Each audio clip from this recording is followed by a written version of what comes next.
الحمد لله نحمده ونستعينه ونستغفره ونؤمن به ونتوكل عليه ونعوذ بالله من شرور أنفسنا ومن سيئات أعمالنا من يهده الله فلا مضل له ومن يضلله فلا هادي له ونشهد أن لا إله إلا الله وحده لا شريك له ونشهد أن محمدا عبده ورسوله أرسله بالحق بشيرا ونذيرا أما بعد فأعوذ بالله من الشيطان الرجيم بسم الله الرحمن الرحيم وما خلقت الجن والإنس إلا ليعبدون وقال الله تبارك وتعالى ولتكن منكم أمة يدعون إلى الخير يأمرون بالمعروف وينهون عن المنكر وأولئك هم المفلحون وقال الله تبارك وتعالى هو الذي أرسل رسوله بالهدى ودين الحق ليظهره على الدين كله ولو كره المشركون صدق اللہ العلی العظیم۔ ساری تعریف حمد و ستائش اللہ رب العالمین کے لیے ہے جو تنہا اس پوری کائنات کا مالک، پروردگار، مدبر، پالنہار ہے۔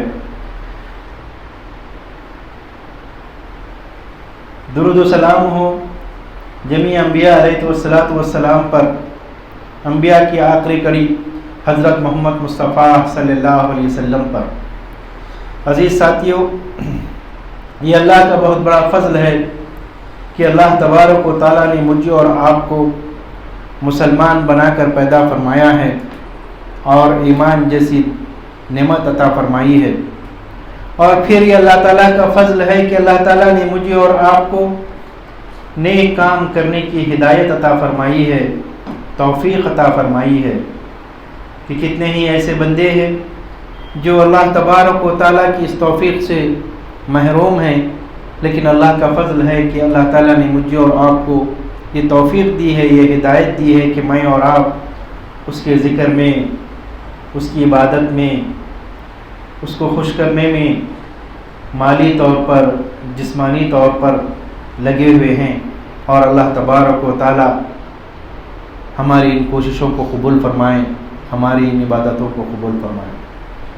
دوستو، میں نے ایک آیت آپ کے سامنے تلاوت فرمائی ہے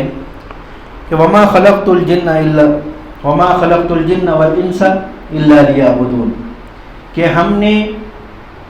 نہیں پیدا کیا ہے انسان کو اور جن کو لیکن اس لیے کہ وہ میری عبادت کرے۔ تو اللہ تبارک و تعالیٰ کی یہ دو مخلوقات، ایک انسان اور دوسرا جن، یہ دونوں کو اللہ تبارک و تعالیٰ ارشاد فرماتے ہیں کہ اللہ تبارک و تعالیٰ کی عبادت کے لیے پیدا کیا گیا۔ تو اس سے یہ بات معلوم ہوئی کہ میری اور آپ کی زندگی کا مقصد اللہ تبارک و تعالیٰ کی عبادت کرنا ہے۔ میری اور آپ کو پیدا ہی اس لیے کیا گیا ہے کہ میں اور آپ اللہ کی عبادت کریں، لیکن اس میں میں اور آپ اللہ کی عبادت کرنے کے لیے اللہ تبارک و تعالیٰ نے جب پیدا کیا ہے تو اس کے ساتھ ساتھ انسان کو یہ اختیار بھی دیا ہے کہ وہ چاہے تو اللہ کی عبادت کرے، چاہے تو اللہ کی نافرمانی کرے۔ لیکن فرشتوں کو جو اللہ تبارک و تعالیٰ نے پیدا کیا ہے ان کو مامور کر دیا گیا ہے کہ تم یہ کام کرنا ہے، تو بس فرشتے وہی کام کرتے، اور اللہ تبارک و تعالیٰ کی نافرمانی فرشتے نہیں کر سکتے۔ فرشتوں کو اللہ تبارک و تعالیٰ نے جس کام کے لیے پیدا کیا ہے وہی کام کر سکتے ہیں، اس کے ہٹ کے کوئی کام نہیں کر سکتے۔ لیکن انسان کو یہ اختیار دیا گیا ہے کہ چاہے تو وہ اللہ تبارک و تعالیٰ کی عبادت کرے، چاہے تو اللہ تبارک و تعالیٰ کی نافرمانی کرے۔ اما شاکرا و اما کفورا، ہم نے انسان کو پیدا تو کر دیا ہے، لیکن اس کے بعد اللہ تبارک و تعالیٰ انسان کے اندر یہ ودیت فرما دی ہے، وہ اختیار دیا ہے، اس کو وہ چوائس دیا ہے کہ چاہے تو وہ اللہ کا فرما بردار بنے، چاہے تو وہ اللہ تبارک و تعالیٰ کا نافرمان بنے۔ پھر اس کے بعد فرمایا کہ اما شاکرا، جو اللہ تبارک و تعالیٰ کا شکر گزار بندہ بنے گا، جو اللہ تبارک و تعالیٰ کا فرما بردار بندہ بنے گا، اس کے لیے اللہ کی رضا، اللہ کی جنت، اللہ تبارک و تعالیٰ اس کو چاہیں گے اور اس کو اپنے مخرج بندے میں فرمائیں گے۔ وَإِمَّا كَفَرَ، اور اگر وہ کافروں میں سے ہو جائے گا، اگر وہ انکار کرنے والوں میں سے ہو جائے گا، اگر وہ اللہ تبارک و تعالیٰ کی نافرمانی کرے گا تو پھر اللہ تبارک و تعالیٰ اس کو دہتے ہوئے جہنم میں پھینک دیں گے اور اللہ تبارک و تعالیٰ کے عذاب میں وہ مبتلا رہے گا، وہ کافروں میں سے ہو جائے گا۔ اب یہ جو میری اور آپ کا جو اختیار ہے دوستو، چاہے تو اللہ کی بندگی کریں، چاہے تو اللہ کی نافرمانی کریں، تو اگر اس میں اگر ہم اپنے اختیار کو، اپنے رائٹ کو اللہ تبارک و تعالیٰ کی بندگی میں لگاتے ہیں تو اس میں دوہرا اجر ہے، دوہرا ثواب ہے۔ اس لیے کہ آپ کو اللہ تبارک و تعالیٰ نے اختیار دیا تھا، لیکن اس کے باوجود آپ نفس کو دبا کے، اس کو کہتے ہیں عربی میں جہاد، نفس سے جہاد کر کے، معاشرے سوسائٹی میں جو کلچر ہے اس سے جہاد کر کے، اس سے بچ کے اپنے آپ کو اللہ کا مطیع فرما بردار بنانے کی کوشش کر رہے ہیں، تو پھر اللہ تبارک و تعالیٰ آپ کو اپنے صالحین میں، اپنے شکر گزار بندوں میں شریک فرماتے ہیں، نہ صرف پھر فرماتے ہیں بلکہ اللہ تبارک و تعالیٰ اس کی مغفرت کر کے اس کو جنت الفردوس میں داخلہ دیتا ہے۔ تو اسی لیے مجھے اور آپ کو کوشش یہ کرنی ہے کہ میں اور آپ اللہ تبارک و تعالیٰ کا بندہ بن کر زندگی گزاریں۔ وما خلقت الجن، ہم نے نہیں پیدا کیا ہے جن اور انسان کو، لیکن اس لیے پیدا کیا ہے کہ اس لیے کہ وہ اللہ کی عبادت کریں۔ اللہ کی عبادت میں اور آپ جو کرتے ہیں وہ دو طریقے کی ہے۔ کیسے ہیں اللہ کی عبادت؟ ایک، اس سے پہلے میں آپ کو بتایا تھا، ایک انفرادی زندگی کے ذریعے سے، جو میں اور جب اکیلا جو کام کرتے ہیں، جیسے نماز رکھتے ہیں، روزہ دیتے ہیں، زکوٰۃ، روزہ رکھتے ہیں نا، نماز پڑھتے ہیں، روزہ رکھتے ہیں، زکوٰۃ دیتے ہیں، اذکار کرتے ہیں، اسی طریقے سے حج کو جاتے ہیں، یہ انفرادی عمل ہے۔ تسبیح کرتے ہیں، ذکر کرتے ہیں، درود شریف پڑھتے ہیں، قرآن کی تلاوت کرتے ہیں، زبان سے جتنے بھی اعمال جسم سے جتنے بھی کرتے ہیں، یہ میری اور آپ کی انفرادی زندگی ہے جو اللہ تبارک و تعالیٰ کی عبادت کرتی ہے۔ اس کے ساتھ ساتھ ایک کلیکٹیو زندگی ہے، ایک اجتماعی زندگی ہے، ایک عوامی زندگی ہے، اس میں بھی عبادت ہے۔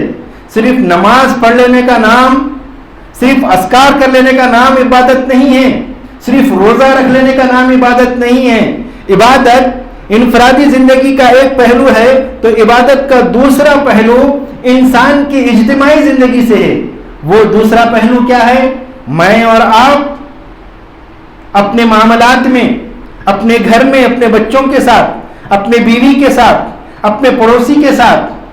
اپنے غیر مسلم بردر، غیر مسلم بھائیوں کے ساتھ، نان مسلم بھائیوں کے ساتھ میں اور آپ کیسا رہتے ہیں؟ اگر وہاں پر اللہ یاد آ جائے اور اسلامی تعلیمات کے ساتھ رہیں کہ ایک غیر مسلم کے سامنے اسلام کی دعوت پیش کر رہے ہیں، ایک غیر مسلم کے ساتھ میں آپ کا غیر مسلم ہندو ہے، آپ اس طریقے سے اس سے اخلاق سے پیش آ رہے ہیں کہ میرا رب نے اس کے ساتھ اچھے اخلاق سے پیش آنے کا حکم دیا ہے، اور اس کے ساتھ اچھے اخلاق سے پیش آ کر ایک موقع کے بعد اس کے سامنے آپ اسلام کی دعوت پیش کرتے ہیں، تو پھر وہ آپ سے بات متاثر ہوتا ہے۔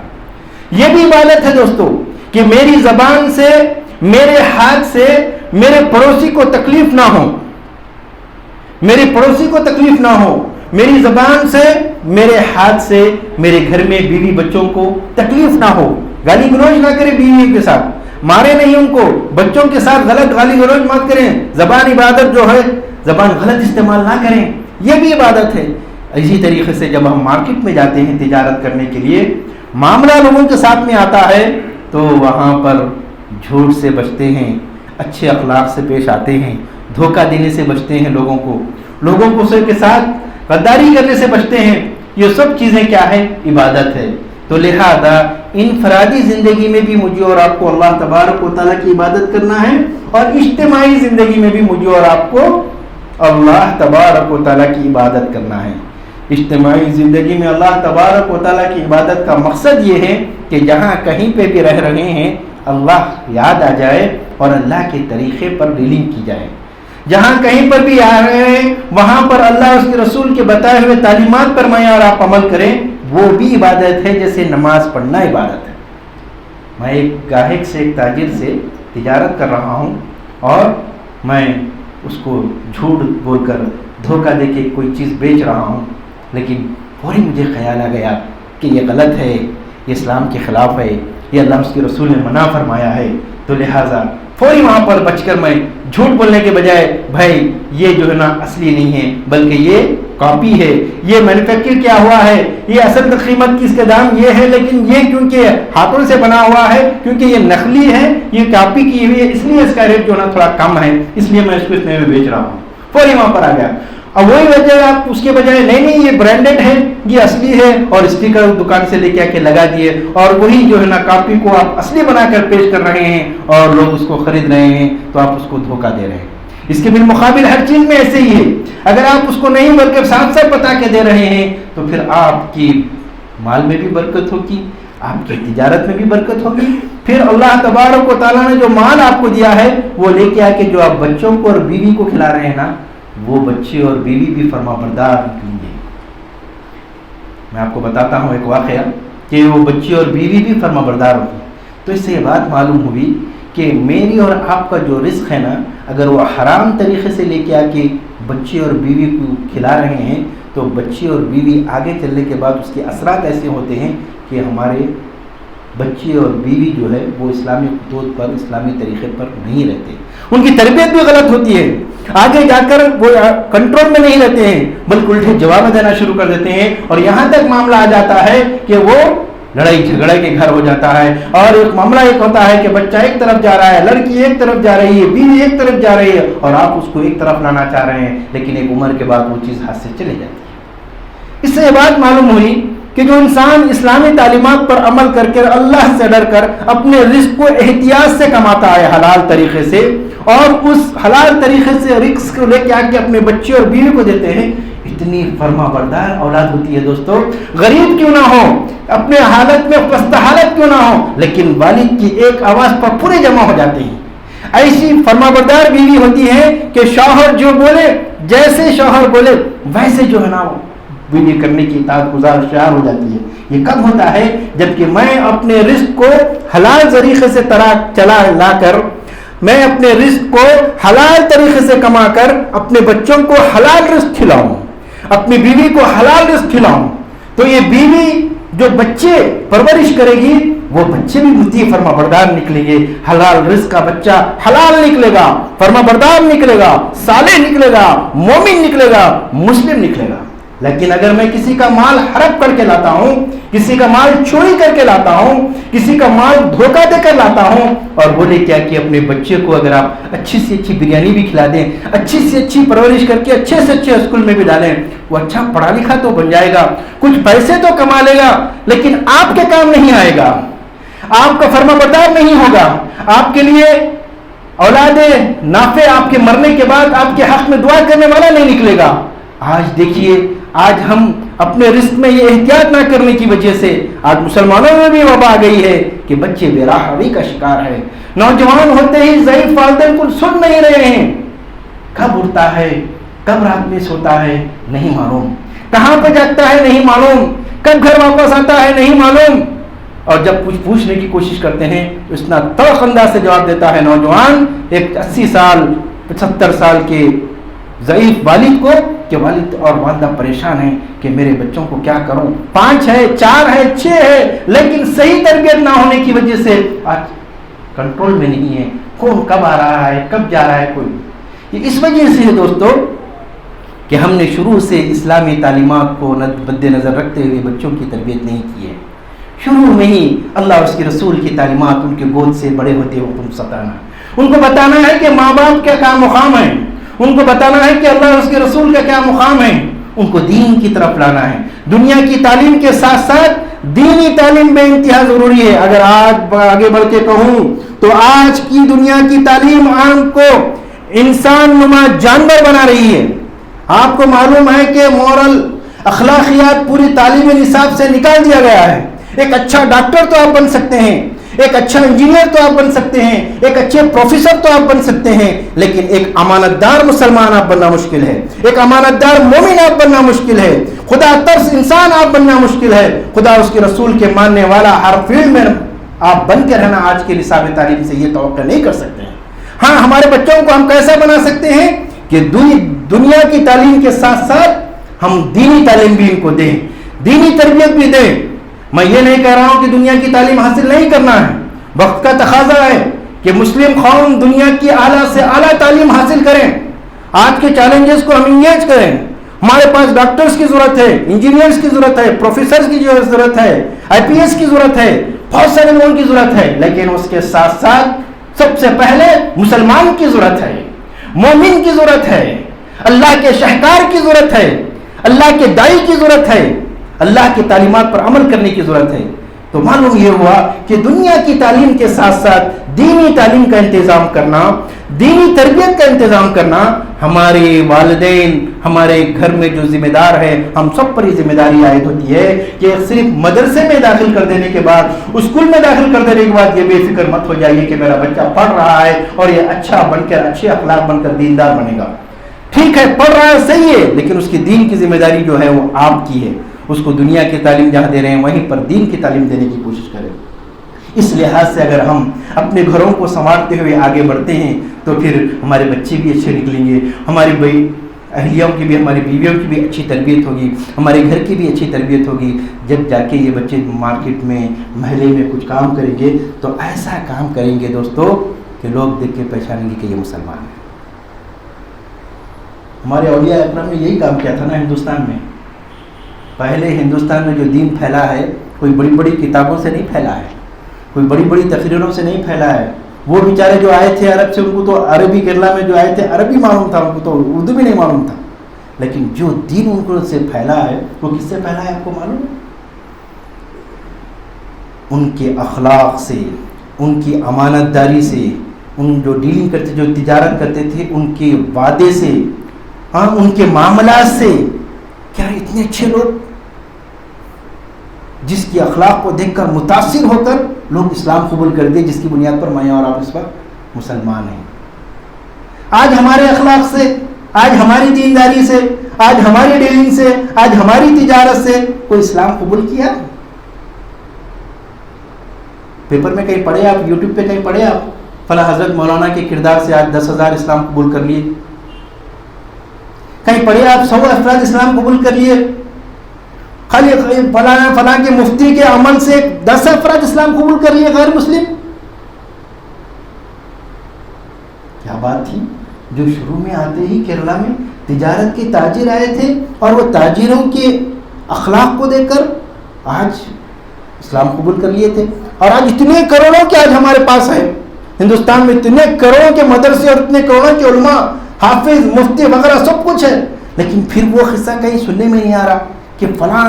صاحب، فلاں حضرت جی اور فلاں کی وجہ سے اتنے غیر مسلم اسلام میں قبول ہو گئے۔ آ رہا ہے الٹا کیا آ رہا؟ غیر مسلم اسلام قبول کرنا چاہتا ہے لیکن پریشان ہے کہ وہ کون سا اسلام قبول کرے، کیونکہ مسلمانوں میں بھی 4 فرقے ہیں، کہتے کون سے فرقے میں جائے، کون سے اس میں آئے، شیعہ بنے، سنی بنے، اہل کس کو فلاں فلاں فلاں بنے، کس میں آئے؟ پھر اس طریقے سے اور آگے جا کے دیکھیے، ان لوگوں کے اندر بھی ایک مسلم بولتے ہیں اتنے جماعتیں کہتے، اتنے لڑائی جھگڑے کہتے، اتنے مساجد پہ لڑ لیتے ہیں، کمیٹیوں کے لیے لڑ لیتے ہیں، جماعتوں کے لیے لڑ لیتے ہیں۔ تو میں یہ بتا رہا ہوں آپ کو کہ ہم کہاں تھے اور کہاں گر گئے، کیسی قوم تھی، کیسی قوم ہو گئی، کیسے اخلاق تھے، کیسے اخلاق ہو گئے۔ حالانکہ پرسنٹیج میں دے گئے تو پہلے سے بہتر امت مسلمہ اس وقت تعلیم یافتہ ہے، مسلمانوں کی تعلیمی حیثیت، معاشی حالت پہلے سے بہت بہتر ہے اور عروج ہوتے آ رہا ہے، الحمدللہ قوم ترقی کرتے آ رہی ہے، لیکن اسلام کی تبلیغ، لیکن اسلام کو دوسروں تک پہنچانا، لیکن یہ مسلمانوں کے کیریکٹر سے دیکھ کر غیر مسلم متاثر ہو کر اسلام قبول کرنا، یہ ریشو کہیں آیا ہے، کہیں سننے میں آیا ہے؟ ہماری وجہ یہ ہے کہ ہم نے دوسری قوموں کی طرح دنیا کو اور دنیا کے علم کو ویسے ہی لوٹنا چاہا، ویسے ہی پروفیشنلی جیسے کہ دوسری قومیں لوٹ رہی ہیں۔ مسلمان میں اور دوسری قوم میں فرق یہ ہے کہ مسلمان اچھے سے اچھا ڈاکٹر بن سکتا ہے، ڈاکٹر بننا چاہیے، لیکن ڈاکٹر کے ساتھ ساتھ وہ مسلمان ہوتا ہے، اس کے اندر امانت داری رہتی ہے، اس کے اندر دیانت داری رہتی ہے، اس کے اندر اخلاق رہتے ہیں، اور وہ امانت کے ساتھ ڈاکٹر کے ساتھ، پیشنٹ کے ساتھ کیا کرتا ہے؟ سلوک کرتا ہے، جو مرد ہے وہی دیتا ہے، بیچا اس کو ٹیسٹا لکھ کے پریشان نہیں کرتا، بیچا اس کو آپریشن وغیرہ کی دھمکی دے کے اس کو جو ہے نا پیسے لوٹنے کی کوشش نہیں کرتا ہے، بلکہ کوشش یہ کرتا ہے کہ امانت داری کے ساتھ اس پر جو مرض ہے اس مرض کی تشخیص کر کے ایک ایک اسٹیپ بائی اسٹیپ کر کے اس کے مرض تک پہنچ کو دور کیا جائے۔ لیکن اگر آج مسلمان بھی وہی غیر مسلم یا دوسروں کی طرح کیا گیا آ گیا، لہٰذا اس سے کیا کرتے ہیں، معاشی طور پر اتنا پریشان کر دیتے ہیں، اتنا پریشان کر دیتے ہیں کہ آخری میں وہ بیچارہ علاج کرتے کرتے پریشان ہو جاتا ہے۔ ٹھیک اسی طریقے سے کسی بھی فیلڈ میں لے لیجیے آپ، ہمارے پاس اچھے تاجر کی ضرورت ہے، ہمارے پاس لیکچررز کی ضرورت ہے، معلمز کی ضرورت ہے، سب کی ضرورت ہے، اور سب آج پہلے کی بنسبت زیادہ ہے، لیکن کون نہیں ہے؟ مسلمان نہیں ہے۔ مسلمان کا جو کیریکٹر تھا، مسلمان کے جو کردار تھے، میں یہ بتانا چاہ رہا تھا کہ ہمارے اولیاء اکرام نے جب ہندوستان میں دعوت کے لیے آئے تھے، تجارت کی غرض سے، ان کی تجارت کو دیکھ کر، ان کے اخلاق کو دیکھ کر لوگ متاثر ہو کر غیر مسلم اسلام قبول کرے۔ آج ہم مسلمان ہیں، آج اتنے بڑے پروفیشنلز ہمارے پاس، ڈاکٹرز مسلمانوں کے کھیت ہے، علماء کی ایک کھیت ہے، اور اتنے بڑے ہمارے پاس اسکالر سب کچھ ہے، لیکن یہ غیر مسلم دیکھ کر اسلام قبول کیوں نہیں کر رہا؟ وہ چند آئے تھے تو تاجر پورے ہندوستان کو بلٹ کیے، اور آج ہم الحمدللہ ہندوستان میں اتنی تعداد کی وجہ سے آج اتنے بڑے ہندوستان میں مسلم سے، ان کے ادارے ہیں، ان کی مساجد ہیں، ان کے مدرسے ہیں، ان کی جماعتیں ہیں، ان کی انجمنیں ہیں، لیکن اس کے باوجود بھی اسلام قبول کرنے کا جو ریشو ہے وہ نہیں ہے جو اس وقت تھا۔ آج کتنے لوگ اسلام کے قریب آ رہے ہیں؟ میرے اور آپ کے اخلاق سے کتنے لوگ متاثر ہیں؟ میری اور آپ کی تجارت کی، چلو مسلمانوں کے محلوں سے ذرا جا کے مسلمان کے محلے میں وزٹ کر لیں، اولڈ سٹی میں جا کے ذرا وزٹ کر لیں، اور اس کے بالمقابل جو کلچر ملا جلا ہے نان مسلم کے، وہ محلے میں جا کے ذرا وزٹ کریں، تبھی معلوم ہو جائے گا کہ مسلم کلچر، مسلم اخلاق، نظافت کا، شرافت کا، اور ان کے رہنے کا انداز کیا ہے۔ کہ دوستوں میں یہ بتانا چاہ رہا ہوں، ہم کتنے نیچے گر گئے ہیں۔ اس کی وجہ یہ ہے کہ ہم نے اسلام کو چھوڑ دیا، ہم نے اسلامی تعلیمات کو چھوڑ دیا، وہ مذہب جو شروع سے لے کر آخر تک الطہارۃ شطر الایمان، بچے کو گود میں رکھ بتایا جاتا ہے کہ طہارت آدھا ایمان ہے، پاکیزگی آدھا ایمان ہے۔ تو پاکیزگی کا مطلب کیا ہے؟ لباس کی پاکیزگی، جسم کی پاکیزگی،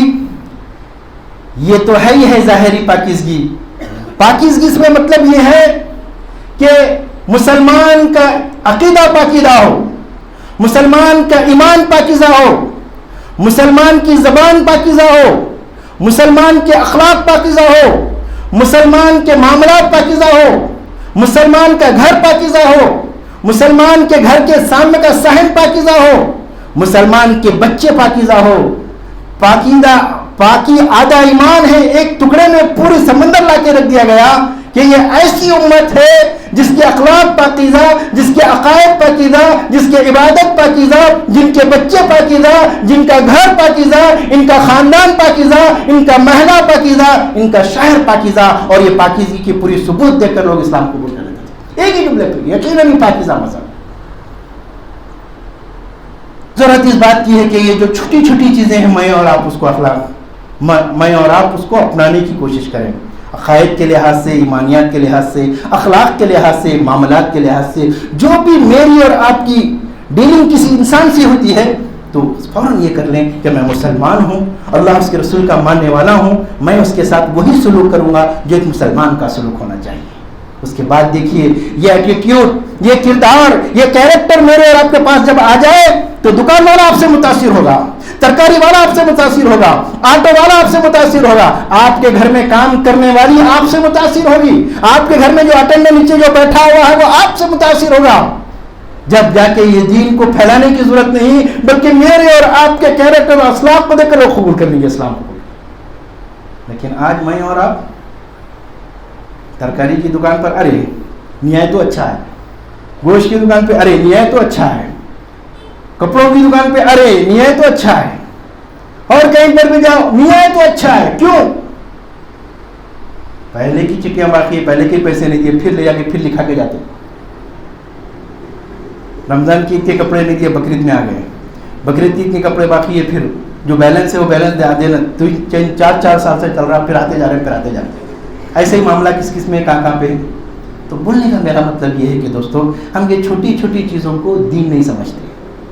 دوسروں کی طرح یہ سمجھتے ہیں کہ دنیا کی ڈیلنگ ہے، اس کو ایزی لے لیتے ہیں، اور سامنے والے پہ تاثر پڑتا ہے کہ مسلمان جھوٹا ہوتا ہے، دھوکہ باز ہوتا ہے، وعدہ خلاف ہوتا ہے، اپنے عہد میں پابند نہیں ہوتا ہے، اور اس سے ڈیلنگ کرنا مناسب نہیں ہے۔ اگر ان چھوٹی چھوٹی چیزوں کو میں اور آپ دین سمجھ کر کریں، میں مسلمان ہوں ایسا نہیں کرنا چاہیے، اللہ اگر ایسا کرے تو مجھے اس پر ثواب دے گا، اگر کرے تو اس پر مجھے عذاب دے گا، اور اگر اللہ کے بتائے ہوئے تعلیمات پر کروں گا تو اللہ تعالیٰ مجھے اس پر اجر دے گا، اگر یہ نسخہ ہر معاملے میں جیسے نماز پڑھتے وقت آتا نا، وہی معاملہ گھر میں بچوں کے ساتھ، بیوی کے ساتھ، پڑوسیوں کے ساتھ، خاندان کے ساتھ، دکان پہ، ترکاری پہ، ہر جگہ پہ یہ معاملہ آ جانا چاہیے کہ میں مسلمان ہوں، میری ڈیلنگ میری زبان سے، میرے جسم سے کسی اور مخلوق کو تکلیف نہیں پہنچ سکتی، میری زبان سے، میرے معاملات سے اللہ اور اس کے رسول کے بتائے ہوئے تعلیمات کے خلاف کوئی عمل نہیں ہو سکتا، چاہ جائیے کہ اس پر عمل کرتے ہوئے مجھے کتنا ہی نقصان کیوں نہ ہو جائے، میں اس نقصان سے بچنا چاہتا ہوں جو اصل میں آخرت کا نقصان ہے۔ اس کو کہتے ہیں عربی میں اخلاص، ہر کام اللہ کے لیے کرنا۔ اس سے پہلے میں آپ کو بتایا تھا، زبان کو جھوٹ بولنے سے اس لیے روکنا کہ اللہ تبارک و تعالیٰ دیکھ رہا ہے، آنکھ کو بری چیز دیکھنے سے اس لیے روکنا ہے کہ اللہ تبارک و تعالیٰ دیکھ رہا ہے، ہاتھ کو چوری اور برے کمائی حرام کمائی سے اس لیے روکنا ہے کہ اللہ نے اسے حرام قرار دیا ہے، پیر کو اور دماغ کو برے اخلاق، پیر کو بری طرف جانے سے اس لیے روکنا ہے کہ اللہ نے منع فرمایا ہے، ذہن کو برا سوچنے سے، برے وسوسے آنے سے اس لیے روکنا ہے کہ اللہ تبارک و تعالیٰ نے فرمایا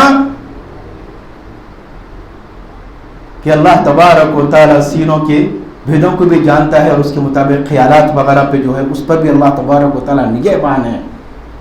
اور اس پہ بھی اللہ تبارک و تعالیٰ دیکھ رہا ہے۔ جب اس طریقے سے میں اپنے باڈی کو اللہ کے حوالے کر دیتا ہوں اور یہ سمجھتا ہوں کہ میری اس باڈی کے پارٹس پر اس اللہ تبارک و تعالیٰ کا کنٹرول ہے، اور وہ میری آنکھوں کو بھی دیکھ رہا ہے، میرے ہاتھوں کو بھی دیکھ رہا ہے، میرے پیٹ میں کیا جا رہا ہے اس کو بھی دیکھ رہا ہے، میں کیا کما رہا ہوں اس کو بھی دیکھ رہا ہے، کہاں خرچ کر رہا ہوں اس کو بھی دیکھ رہا ہے، اور یہ پورے پارٹس جو باڈی کے اعضاء ہے، جو باڈی کے پارٹس ہے، جو جسم کے اعضاء ہے، ان سب کے تعلق سے اللہ تبارک و تعالیٰ کے پاس جواب دینا ہے۔ تو پھر کوئی غلطی ہو سکتی ہے؟ نہیں ہو سکتی ہے۔ اور ہمارے دینداری میں کہیں فرق آ سکتا ہے؟ نہیں آ سکتا ہے۔ قربان جائیے، اتنا بہترین عقیدہ سوائے مسلمانوں کے پاس اور کسی کے پاس نہیں ہے۔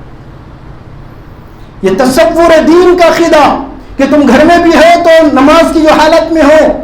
وہ دین بازار میں بھی ہے، وہ دین آفس میں بھی ہے، وہ دین تمہارے ادارے، تمہارے کالج میں، تمہارے یونیورسٹی میں، تمہارے جہاں کہیں پر بھی تم کام کر رہے ہو وہاں پر تمہیں اللہ دیکھ رہا ہے، اور جو چیزیں تمہاری دی گئی ہے کل قیامت کے دن اللہ تعالیٰ کے پاس جا کے جواب دینا ہے۔ گھر میں ہے تو تم والد ہو، تمہارے بچوں کے تعلق سے جواب دینا ہے۔ اس تعلق سے اللہ کے رسول صلی اللہ علیہ وسلم نے ارشاد فرمایا، کلکم مسئول عن مسئولیتی، تم میں کا ہر شخص، کلکم راعٍ، تم میں کا ہر شخص ذمہ دار ہے، اور وہ اپنے ماتحتوں کے تعلق سے کل قیامت کے دن پوچھا جائے گا۔ کہ دوستو یہ کانسیپٹ جو دینداری کا تصور ہے، جو نماز میں، جو زکوٰۃ میں، جو روزے میں ہم جس طریقے سے اللہ کا تقوی اختیار زندگی گزار کرتے ہیں، ضرورت اس بات کی ہے کہ میں اور آپ اپنے 24 گھنٹے میں نماز کی کیفیت رکھ لیں کہ اللہ مجھے دیکھ رہا ہے، میرے اعمال کے تعلق سے اللہ تبارک و تعالیٰ کو جواب دینا ہے۔ تو اکیلے میں بھی رہیں گے نا، اکیلے میں بھی رہیں گے، کالی رات میں، کالے پہاڑ پر کالی چونٹی اگر دوڑ رہی ہے تو حدیث میں آتا ہے کہ اللہ تبارک و تعالیٰ اپنی مخلوق سے اتنے قریب ہے کہ وہ کالی رات میں کالے پہاڑ پر کالی چونٹی جو دوڑ رہی ہے، اللہ تبارک و تعالیٰ اس کے دوڑنے کی آواز کو سن رہا ہے، اس کی چلنے کی آواز کو، اس کی حرکت کرنے کی آواز کو اللہ تبارک و تعالیٰ سن رہا ہے۔ پہلے زمانے میں یہ چیز سمجھنا بہت مشکل تھا، لیکن اب تو بہت آسان ہے سمجھنا، کتنے چپس آ گئے ہیں اور کیا کیا اس سے ہو رہا ہے آپ کو خود معلوم ہے۔ تو دیکھیے کہ اللہ تبارک و تعالیٰ میری اور آپ کے تمام ریکارڈ کو محفوظ کر رہا ہے، تمام حرکات کو محفوظ کر رہا ہے، دل کی نیتوں محفوظ ہو رہی ہیں، دماغ میں اٹھنے والے وسوسات محفوظ ہو رہے ہیں، آنکھ کیا کر رہی ہے محفوظ ہو رہی ہے، سب چیزیں محفوظ ہو رہی ہے۔ کل ریکارڈ قیامت کے دن وہ چپ ڈال کر میرے نام کے ساتھ اوپن کر دیا جائے گا تو پوری چیزیں قرآن میں اس کے آیت میں پوری ایسی تصویر ملے گی کہ بائیں ہاتھ والے سیدھے ہاتھ والے، ارے کیا کہنا سیدھے ہاتھ والوں کو، ارے کیا کہنا بائیں ہاتھ والوں کا، ارے ان لوگوں کو کیا کہنا جن کے نام اعمال بائیں ہاتھ میں دیے گا. پکاریں گے، روئیں گے، کہیں گے کہ کیا ہو گیا ہے میرے ساتھ، میری زندگی کو میں نے کس حال میں رکھ دیا، تف ہو میرے پر، یا لیت کنت ترخاش میں مٹی ہو جاتا، لم یتخذ فلانا خلیلا، کاش میں اس کو دوست نہیں بناتا. آج جو پچھتایا گا کل قیامت کے دن دوستوں مجھے اور آپ کو، اگر میں اور آپ اسلامی زندگی نہیں گزاریں گے، اللہ سے ڈر کر زندگی نہیں گزاریں گے، بحیثیت مسلمان کے مسلمانانہ زندگی نہیں گزاریں گے، تو یہ پوری زندگی پر کل حشر کے دن مجھے اور آپ کو پچھتاوا ہوگا کہ کاش میں فلاں کام نہیں کرنا ہوتا، کاش میں فلاں کو دوست نہیں بنایا ہوتا، کاش میں فلاں پروفیشنل اختیار نہیں کیا ہوتا، کاش میں فلاں کام نہیں کرنا ہوتا، کاش میں ایسا ہو جاتا کہ یہ رسول کی دعوت کو قبول کرتا، رسول کے راستے پر چلتا، تو آج یہ پچھتاوا نہیں ہوتا. اس پچھتاوے سے پہلے میں اور آپ یہاں پر اس کی تیاری کر لیں، اور اس کی تیاری کا صحیح طریقہ کار یہ ہے کہ میں اور آپ اسلامی زندگی گزارنے کی کوشش کریں. اللہ تبارک و تعالیٰ کو زندگی کے ہر موڑ پر یاد رکھیں. اللہ تبارک و تعالیٰ مجھے اور آپ کو 24 گھنٹے دیکھ رہا ہے، ہماری حرکتوں کو دیکھ رہا ہے، ہمارے سکنات کو دیکھ رہا ہے. یہ تصور سے میں اور آپ گلی میں بھی اکیلے چلتے ہیں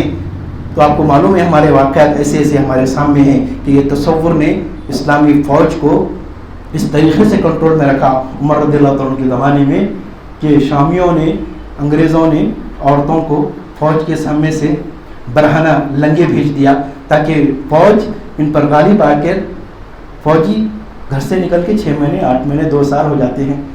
سرحدیں کہاں تک چلی گئی؟ اسلام کی سرحدیں ایران تک چلے گئی، اسرائیل تک چلے گئی، شام تک چلے گئی. انگریزوں سے، شام کے انگریزوں سے مقابلہ ہے. تو انہوں نے کہا کہ اسلامی فوج پر ہم غالب نہیں آ سک رہے، اب کیا کرنا چاہیے؟ خوبصورت لڑکیوں کو، خوبصورت عورتوں کو کیا کرنا چاہیے؟ اسلامی فوج کے سامنے جو نا برہنہ چھوڑ دینا چاہیے. اور جب اسلامی فوج یہ منظر دیکھ کر ان پر ٹوٹ پڑے گی تو اس وقت ہم جو ہے نا ان پر پوری طریقے سے حملہ کر دیں گے. لاکھوں ہزاروں خواتین کو برہنہ کر کر اسلامی فوج کے سامنے پیش کیا جاتا ہے. امیر المومنین عمر بن خطاب رضی اللہ تعالیٰ کو اطلاع ملتی ہے فوج کے ساتھ یہ معاملہ ہو رہا ہے. امیر المومنین کیا کریں؟ امیر المومنین اسی خط کو پیچھے لگ کر صرف ایک آیت لکھ دیتے ہیں کہ میری فوج کے سامنے اس آیت کو سنا دو. جب امیر المومنین کی طرف سے وہ فوج کے سامنے یہ آیت سنائی جاتی ہے، آیت کا ترجمہ یہ ہے دوستو، وقت ہو گیا ہے میرا، کہ فوج کے سامنے پورے فوج کو جمع کرنے کے بعد، پورے مسلمان فوج کو جمع کرنے کے بعد کمانڈر لشکر سامنے جمع ہوتا ہے. کمانڈر اعلان کرتا ہے کہ خلیفہ کی طرف سے اعلان آیا ہے، غور سے سنیں اور اس پر عمل کریں. اور اعلان یہ ہے کہ مسلمانوں کے لیے یہ وقت نہیں ہے کہ جب بے حیائی ان کے سامنے آ جائے تو وہ اپنی نگاہیں نیچے کر لیں اور اللہ سے ڈریں. اللہ تبارک و تعالیٰ ان سے اس کے عوض میں بہترین اجر دینے والا ہے. جیسے یہ پورے لشکر کے سامنے صرف ایک آیت پڑھی جاتی ہے دوستو، پورے لشکر کی نگاہیں نیچے ہو جاتی ہیں، خواتین تڑپ تڑپ کر عورتیں واپس چلے جاتی ہیں. دشمن کی یہ چال وہ ہو جاتی ہے. دوسری بار میں جیسا ہی اعلان ہوتا ہے کہ اٹیک یلغار کیا جائے تو دوسری دور میں فوج پوری طریقے سے اٹیک کرتی ہے اور بلاد شام فتح ہو جاتا ہے. یہ طاقت جو ہمارے پاس ہے کسی کے پاس نہیں ہے، وہ اللہ کا تقوی، اللہ کا خوف، اللہ کے لیے کام کرنا، اللہ کے لیے جینا، اللہ کے لیے مرنا، سب کچھ اللہ. یہ مسلمان کا شیوا، مسلمان کی تصویر ہے. اس اللہ کو پانے کے لیے، اس اللہ کو راضی کرنے کے لیے سب کچھ کھو سکتا ہے، دنیا کا مال کھو سکتا ہے، دنیا کا نقصان برداشت کر سکتا ہے، یہاں تک کہ اپنی جان بھی شہید کر سکتا ہے، لیکن اللہ کو ناراض نہیں کر سکتا. اتنا بہترین تصور ہم رکھتے ہیں، اتنا بہترین دین ہم رکھتے ہیں، اتنا بہترین کانسیپٹ ہم رکھتے ہیں، اس کے باوجود بھی ہمارے اندر کتنی بیماریاں ہیں، کتنی برائیاں ہیں. آپ خود دیکھیے، یہ اس وجہ سے ہے کہ ہم دین سے دور ہو گئے ہیں. یہ اس وجہ سے ہے کہ ہم دین کو